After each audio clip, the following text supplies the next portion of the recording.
Halo, Sobat Sejarah.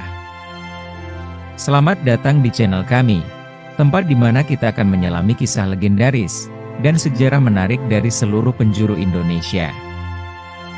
Dari kerajaan-kerajaan kuno hingga mitos yang masih hidup hingga kini, kita akan mengungkap cerita yang jarang diketahui. Jangan lupa untuk like, subscribe, dan aktifkan lonceng notifikasi, agar tak ketinggalan cerita seru lainnya.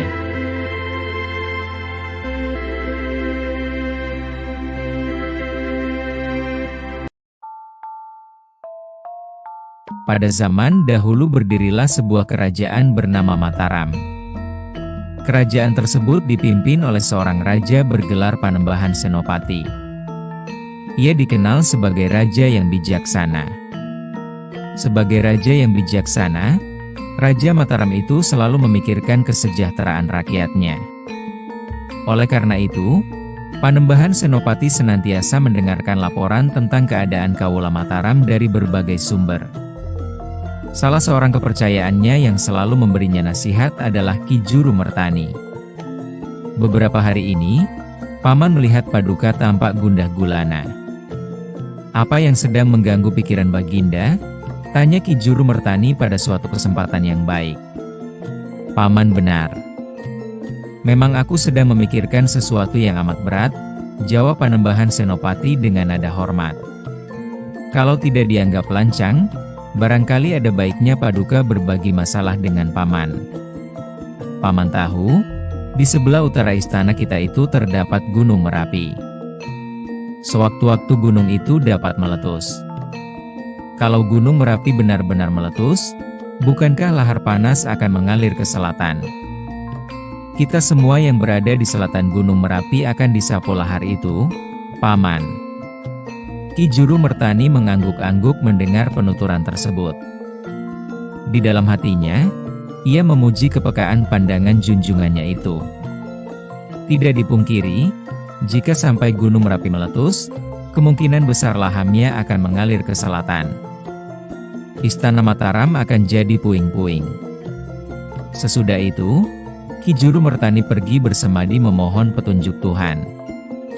Ia memohon kepadanya supaya diberi jalan keluar atas persoalan yang sedang dipikirkan oleh junjungannya itu. Oleh karena permohonan Ki Juru Mertani bertujuan mulia dan demi kepentingan rakyat, akhirnya ia memperoleh petunjuk.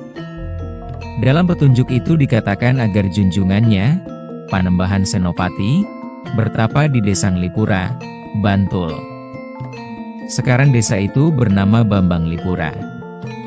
Tempat itu sangat baik untuk bertapa karena berada di tepi sebuah sungai.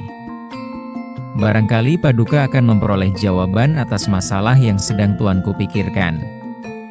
Berdasarkan petuah dari penasihat kepercayaannya itu, maka pada suatu malam yang dianggap baik, pergilah Panembahan Senopati bertapa ke Desa Nglipura. Dengan pakaian sederhana, mereka dapat bergerak secara leluasa. Tempat yang ditunjukkan oleh Ki Juru Mertani itu memang sesuai untuk bertapa. Suasananya tenang, teduh, dan aman. Apalagi di dekat pertapaan itu mengalir sebuah sungai yang berair jernih dan cukup dalam. Jika dihubungkan, sungai itu akan mengalir ke Sungai Opak. Oleh karena keadaan seperti itu, Panembahan Senopati dapat husuk dalam bertapa. Setelah sekian lamanya bertapa, telinganya lalu mendengar suara gaib yang memberi petunjuk. "Kuat benar keinginanmu untuk melindungi Kaula Mataram, Senopati. Untuk itu, sesudah petunjukku ini selesai, di pinggir sungai ini ada sebuah kayu besar. Turunkanlah kayu itu lalu naiklah engkau di atasnya. Anggaplah kayu itu sebagai perahu dan akan membawamu sampai ke Laut Selatan." Ketika perintah selesai, tanpa banyak bertanya lagi, Panembahan Senopati segera menjalankan perintah gaib tersebut. Raja Mataram itu sama sekali tidak menghiraukan dinginnya air sungai yang ada di bawahnya. Setelah sekian lama terbawa arus, sampailah ia di Laut Selatan. Di sana ia telah dinanti oleh Nyi Ajeng Ratu Kidul, penguasa makhluk halus di Laut Selatan Jawa. Kanjeng Ratu Kidul terpikat hatinya begitu melihat Panembahan Senopati. Demikian pula sebaliknya. Keduanya akan hidup bersama sebagai suami istri. Namun, Panembahan Senopati baru bersedia mengambil istri Nyi Ajeng Ratu Kidul kalau penguasa Laut Selatan mau membantu memecahkan masalahnya. Panembahan Senopati lalu menceritakan apa yang sedang menjadi masalahnya. Oleh karena cintanya yang mendalam, Nyi Ajeng Ratu Kidul akhirnya menolong penguasa Mataram itu. Bawalah telur yang bernama Endok Degan ini. Tentang kegunaannya, nanti Ki Juru Mertani yang akan menerangkan. Ia pasti dapat menerangkan, kata Nyi Ajeng Ratu Kidul sambil menyerahkan telur yang ada di tangannya itu. Setelah itu, Panembahan Senopati kembali ke Istana Mataram. Diceritakanlah semua kejadian yang ada pada Ki Juru Mertani. Mendengar penuturan junjungan sekaligus rajanya itu, Ki Juru Mertani tampak sangat puas. Paduka, sekarang telur yang bernama Endok Degan sudah ada di tangan. Berikanlah telur ini kepada seorang juru taman Istana Mataram, kata Ki Juru Mertani tegas. Apakah aku sendiri yang harus memberikannya? Karena telur ini pemberian dari Kanjeng Ratu Kidul, tidak pantas orang lain yang melakukannya. Hanya Padukalah yang berhak melakukan hal ini. Lalu siapa orang yang paman maksudkan itu? Ia bernama Reksa Praja. Ia adalah pemimpin juru taman di istana. Panembahan Senopati pun menemui Reksa Praja. Beliau lalu menerangkan seluruh peristiwa yang berkaitan dengan telur yang bernama Endok Degan itu. Telanlah telur ini, Reksa Praja. Semoga lewat engkaulah Mataram akan terhindar dari bencana Gunung Merapi. Tanpa banyak bicara, Reksa Praja segera menelan telur Endok Degan. Begitu telur itu habis, tiba-tiba tubuh Reksa Praja berubah menjadi raksasa yang sangat besar. Panembahan Senopati tidak menduga sama sekali bila akan terjadi peristiwa seperti ini. Di dalam hatinya timbul perasaan kasihan atas peristiwa yang menimpa juru taman itu.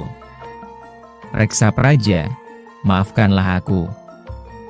Sebagai raja, aku bertanggung jawab atas nasib yang menimpamu ini. Aku akan mencukupi seluruh kebutuhan keluargamu sampai ke anak cucumu. Namun, karena wujudmu sudah berubah menjadi raksasa, maka tempatmu tidak lagi di sini. Terima kasih, Baginda. Barangkali ini memang sudah menjadi kehendak yang maha kuasa. Sekarang hamba harus pergi kemana? Tanya raksasa Reksa Praja. Pergilah engkau ke Pelawangan. Pelawangan adalah gunung kecil di sebelah selatan Gunung Merapi. Di situ engkau kutugaskan menjaga Gunung Merapi. Jagalah rakyat Mataram dari amukan lahar panas jika sewaktu-waktu gunung itu meletus. Cegahlah jangan sampai lahar mengalir ke selatan. Raksasa Reksa Praja kemudian berangkat ke Pelawangan. Dengan setia dan tekun ia menjalankan tugas raja.